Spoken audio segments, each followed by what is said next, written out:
परतवाड्यातील लैंगिक शोषण व अश्लील व्हिडिओ प्रकरणातील मुख्य आरोपी अयान अहमद याला कठोरात कठोर शिक्षा व्हावी या मागणीसाठी आज सकाळपासूनच परतवाडा व अचलपूर शहर बंदची हाक देण्यात आली।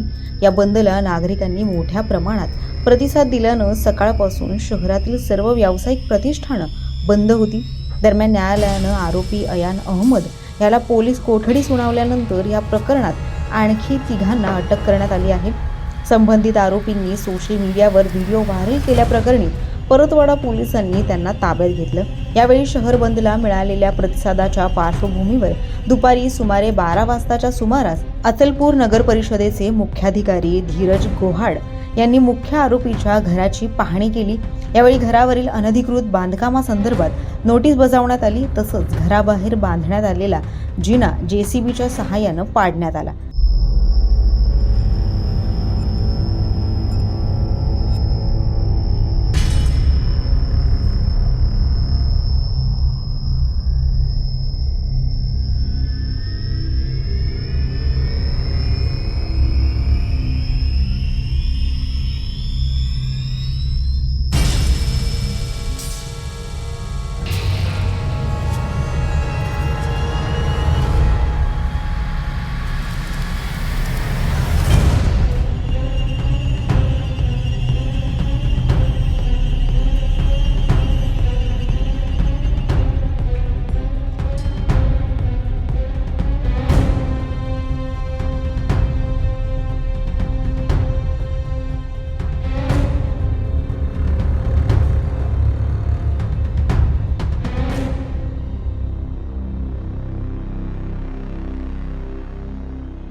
या कारवाई दरम्यान आमदार प्रवीण तायडे हेही उपस्थित होते।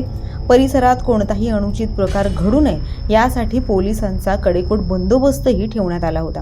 या संपूर्ण घटनेमुळे परतवाडा व अचलपूर परिसरात तणावपूर्ण वातावरण निर्माण झालं असून नागरिकांकडून आरोपींवर कठोर कारवाईची मागणी केली जाते। परतवाड्यातील प्रकरणामुळे महाराष्ट्रात एकच खळबळ माजली आहे। या प्रकरणातील 8 अल्पवयीन मुलींचे तब्बल 100हून अधिक व्हिडिओ आणि फोटो सोशल मीडियावरती व्हायरल करण्यात आले आहे। या प्रकरणी परतवाडा पोलिसांच्या तपासातून समोर आलेल्या माहितीनुसार अयान अहमद याला अटक करण्यात आली आहे। त्याचबरोबर तन्वीर अहमद, उझेर खान, इक्बाल खान या तिघांना देखील आता ताब्यात घेण्यात आलं आहे। तर सदर व्हिडिओ हे उझेर खान यानं व्हायरल केल्याचं आरोपी अयान अहमदने पोलीस कोठडीच्या चौकशीत सांगितलं आहे।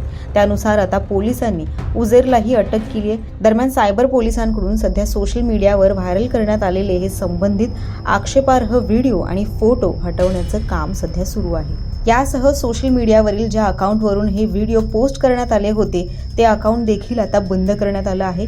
या प्रकरणात पीडितांची संख्या वाढण्याची शक्यता असून पोलीस अधिकचा तपास करत आहेत।